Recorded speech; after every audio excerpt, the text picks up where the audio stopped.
Hi, my name is Luke, welcome back to PhotoBite, and today we're going to be taking photos of a 4-gram bike with a 6-gram camera. You might be able to guess if you've been paying attention to the news, but we're playing around with the Nikon D6, and our job is to make this look really cool. But first, let's actually have a look at this camera.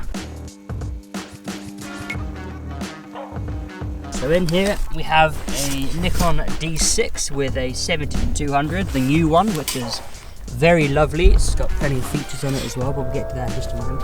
And we cheekily have the 24mm as well, which we'll be playing with a bit later. So I think we're all in agreement that most of us probably can't afford a D6 unless you're specialised in sport or wildlife or you're sponsored. So we're just going to have some fun with this thing, and we're going to see what we can do on a lovely day whilst we have it, and talk through as many features as I can about the D6, because the incredible thing about high-end cameras, when you get all the way to the top, chances are you pretty much have every feature you need. However, you do only have a fixed screen, it's not mirrorless, so you don't have any EVF, so you do have to put up with the fact that you can't actually see your exposures when looking through the viewfinder. But if you're buying a D6, you don't care. So do excuse some of the cars that we're going to be flying down here.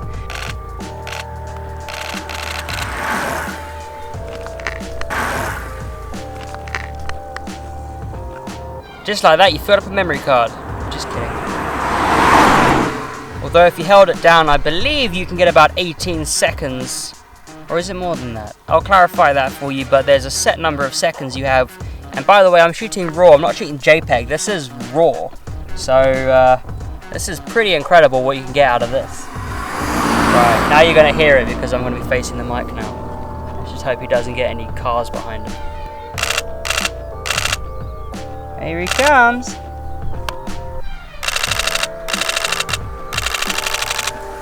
Beautiful. There's a number of things you can do with this camera, but you've really got to know the camera inside and out to get the most out of it, because there's a lot of settings just to set up the continuous. It's not just a case of setting up the camera and then just taking some pictures.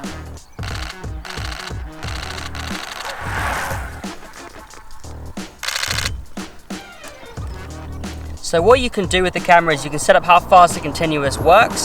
You can set up how fast it transitions from one. We'll talk about this later. Woo-wee.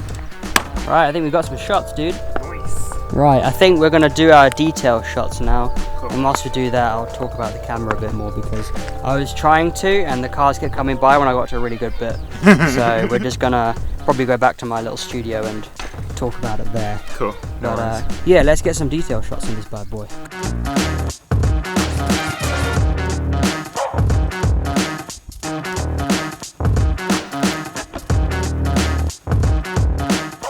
Three, two, one. Oh, that was a good balance for me. That was a good one. Yeah, we got it, dude. Yes. Right. And that is how you make a bike stand up on its two wheels. Right, okay, so I'm going to sign up from here on the location. I'm going to go back to my studio to talk a bit more about the D6, because with all these cars flying past, we haven't had the opportunity to sit down and talk about it properly.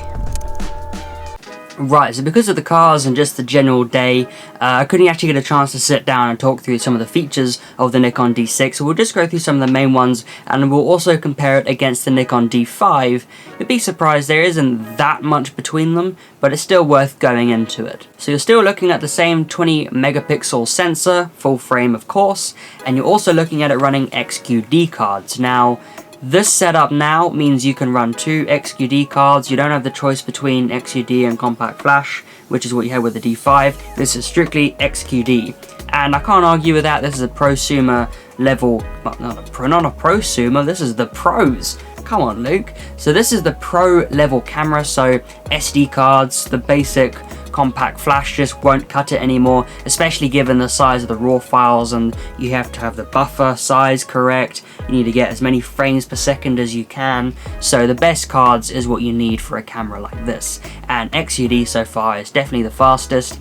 second in line to basically an SSD, which is what you see red cameras and the digital Arri cameras running, but that's filmmaking, we're talking about photography. In terms of cross type, it was a little weird because with the D5 you had 6 more cross type points and you had a general 150 odd autofocus points covering it, with 109 being cross type. But in this model, the D6, you had 105 that are cross type and none just general focus points. So what it meant is you get better accuracy but with less focus points. And one thing that I wasn't too comfortable with now that I'm a mirrorless user was the restriction you had with how you would move the autofocus points around. I'm used to shooting on an X-T3 and you pretty much have the whole screen to use, whereas with a DSLR it's kind of kept in the middle because of its design. So going from a mirrorless to a DSLR is weird, but personally if you are a pro photographer, you either shoot mirrorless or you either shoot DSLR, so this won't phase you, and most of the time you kind of want your subject in the middle anyway, so who's to say that? You're also upgrading from the X-Speed 5 processor to the X-Speed 6, so again that helps with the processing power, that helps with the frames per second, all these little things all come into the processor and make it a faster camera. At the end of the day, the D6 is just a faster version of the D5, the body is pretty much the same, the backlit buttons have stayed the same, but the performance has taken a nice little boost. So in testing, the camera was fantastic. The reason you didn't hear it like just fire off just 16 frames a second during the video is because I didn't actually have it set up to do that. I actually had it set up so that it would lock onto the target, or subject, sorry. It would lock onto the subject and then it would take the picture. So that's where you heard it kind of stop, start, rather than just firing off 16 frames a second. Technically I was still getting that, but I had it set so it would lock onto my subject first before I took the picture.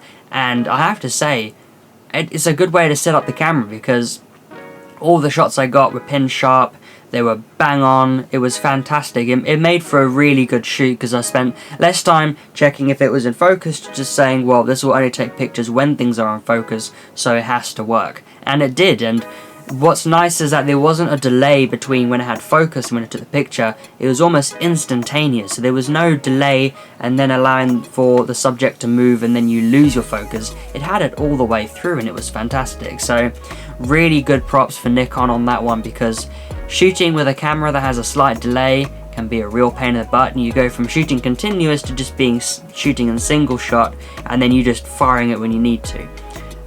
But even then you can still get some blurry photos. But moving on.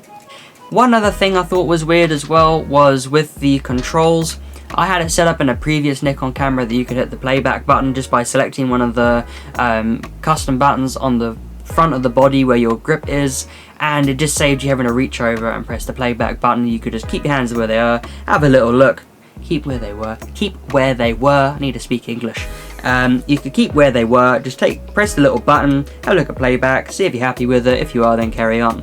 Whereas with the Nikon D6 it was a bit awkward because I just wanted to double check focus just to make sure everything was going right, and it was very much you gotta, put it down, move the hand over, it's a heavy camera, heavy lens, press playback, have a look, happy with it, okay, and then back up.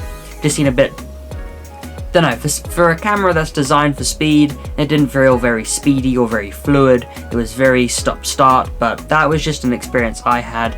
I'm sure pros have got some weird thing they've got sus that I don't know about, but that's just a personal thing that I saw.